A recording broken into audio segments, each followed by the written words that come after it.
नतीजे एक बार फिर शिवपाल यादव की मजबूती को दिखाता है। 3 सीटों में से पिछले के मुकाबले इस बार शानदार प्रदर्शन किया समाजवादी पार्टी ने। हमारे साथ शिवपाल यादव है। सर, ऐतिहासिक जीत के लिए आपको बहुत बहुत बधाई, लेकिन उत्तर प्रदेश के चुनावी नतीजे आपके पक्ष में नहीं रहे। सर, जनता का जनादेश जो मिला है तो जनता को बधाई और जनादेश स्वीकार है। अब विपक्ष की भूमिका निभानी है।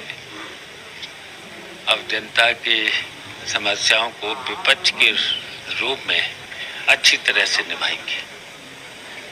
सर, ये कहा जा रहा था कि शायद शिवपाल यादव अगर इटावा से और ज्यादा होते बाहर तो नतीजे और होते। लोग देखना चाह रहे थे, हम लोग जब घूम रहे थे अलग अलग जगहों पे, लेकिन बावजूद इसके ये भी कहा गया आखिरी वक्त में कि ईवीएम को दोष दिया गया। लग रहा है सर कि चुनावी मुद्दों में कोई कमी रह गई, या गठबंधन जिस तरीके से पश्चिमी उत्तर प्रदेश में जो पार्टी को परचम लहराना था उस तरीके के नतीजे नहीं आए। अब ये तो समीक्षा बैठ के होगी ना, अब समीक्षा करेंगे। क्यों, वैसे तो जनता ने जो जनादेश दिया है तो पूरे उत्तर प्रदेश की जनता को हम बधाई देते हैं, लेकिन इसकी समीक्षा करेंगे। लेकिन सर, बीएसपी, कांग्रेस, जो अन्य पार्टियां थी, जो कहा जाता था 37 साल के बाद ऐसा हो रहा है, इन लोगों का एक मजबूत जनाधार था, इस बार वो बिल्कुल न के बराबर दिख रहे हैं। आपका इतना लंबा इतिहास रहा सर, राजनीतिक अनुभव रहा, इसके पीछे क्या लग रहा है कि सबका साथ सबका विकास का जो समीकरण था वो हावी रहा, या फिर ये राजनीतिक दलों ने सेंधमारी की वोट का बंटवारा किया, वो सिर्फ चुनाव लड़ने के नाम पर मुद्दों के आसपास भटकते रहे? देखिए, लोकतंत्र में एक सत्ता पक्ष होता है, एक विपक्ष होता है।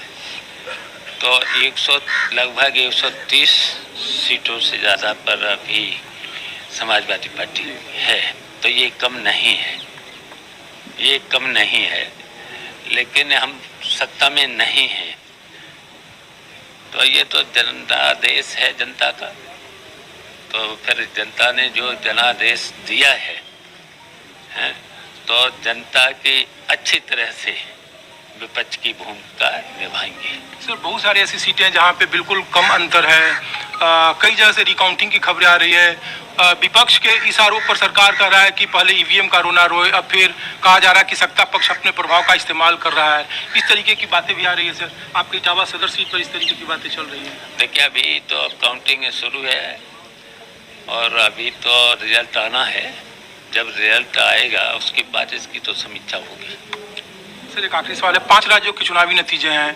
पंजाब में आम आदमी पार्टी ने बिल्कुल क्लीन स्वीप कर दिया है, लेकिन 4 राज्यों में भारतीय जनता पार्टी की सरकार बनती दिख रही है। उत्तराखंड में प्रचंड बहुमत के आसपास है। इस 5 राज्यों के चुनावी नतीजों को 2024 से देखकर देखा जा रहा है सर। इस चुनावी नतीजे का क्या 2024 में असर पड़ेगा उत्तर प्रदेश की राजनीति के लिहाज से? देखिए, हम लोग विपक्ष में हैं। अब विपक्ष में रह करके अपने संगठन को मजबूत करेंगे। और 2024 का तो अभी 2 साल है।